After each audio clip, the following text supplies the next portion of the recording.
አራስ ቤት ስንገባ ጠይቀን ስንወጣስ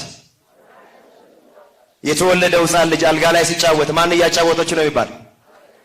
አቤት። በልጅነታችን ሌባና ፖሊስ ስንጫወት መውጫ መንገድ ስናጣ የምን መንገድ ስጠይን? የዛሬ ላይ አድርገውና ሴቶች እህቶቻችን ላይ ፊታቸው ላይ ጥቁር ጠባሳ ሲወጣ ማን ሳመቻት ነው የሚባለው? አንቺ አሁኑን አይደለም የበፊቱን። በሰማይ ላይ ቀስተ ደመና ስናይ አረንጓዴ ቢጫ ቀይ የማን መቀነት ነው? የሆነ የሚያስደነግጥ ነገር ስንሰማ የማንን ብቅል እየፈጨው ነው ብሎ የሚባለው?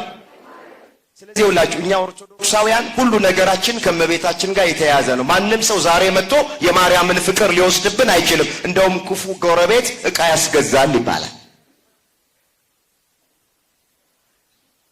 ፍቅራችን ይጨምራል፣ መውደዳችን ይጨምራል፣ ምስጋናችን ይጨምራል፣ አክብሮታችን ይጨምራል። ለምን? በሷ የተደረገልንን ስለምናውቅ፣ በሷ ያገኘነውን ስለምናውቅ ነው።